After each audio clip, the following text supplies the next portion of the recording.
So I've been working in the museum sector for about 15-20 years now, looking after historic houses.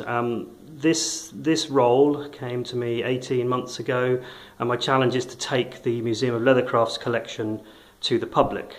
As you can see, quite a lot of it is on display at the moment here in one of the wings of Abingdon Park Museum.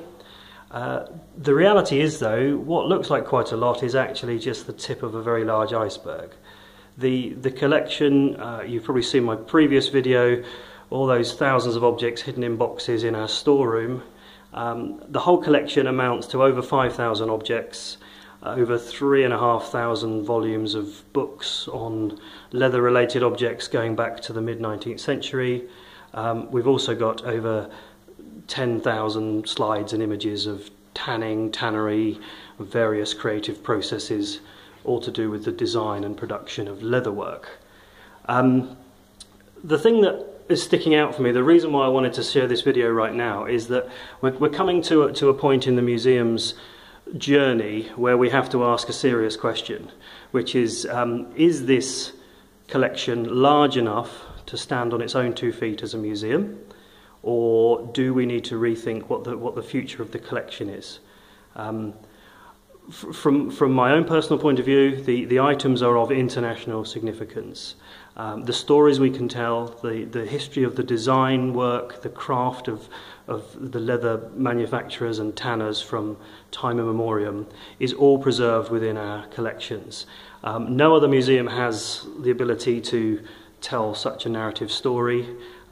Through the connection of our trustees and the network of people that are associated with leather in Northampton, we're also prominently placed to be a real inspiration for modern designers, people wishing to come into the leather industries. So we've got a lot of stuff going for us theoretically, but in reality we are on display here in Northampton at the grace of the Borough Council.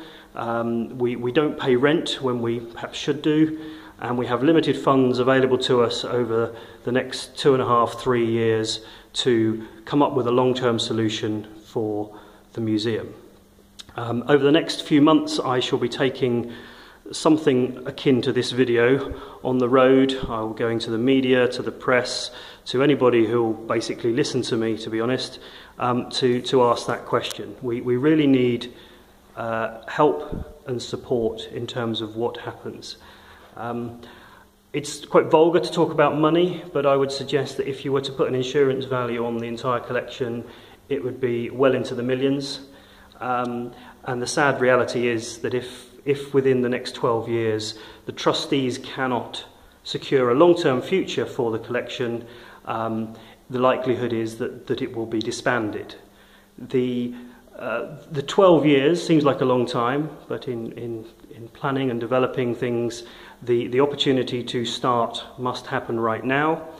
And to that effect, I'm whipping them hard. The trustees who give their time voluntarily to this museum are once my greatest support, but they're also probably ruining the day they appointed me right now, because I'm urging them with every fibre in my body to really step up and work out what they want to see happen with this wonderful asset. We need to get out there, we need to talk to the people in the museum sector, we need to talk to the people in the leather industries, and we need to ask them if there is any real interest in keeping this collection going. I don't want that to sound negative. I think it's a real challenge and a real opportunity.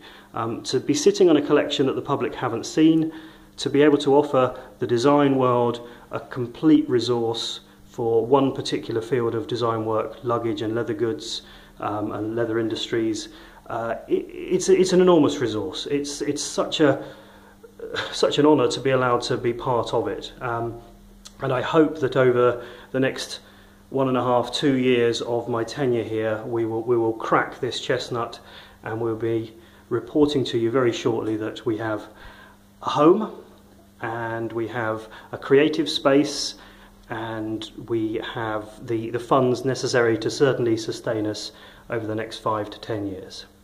Anyway, thanks for bearing with me for 5 minutes. If you have any questions, do contact us via the Facebook or the what's the other thing? Sorry, Twitter, that's it.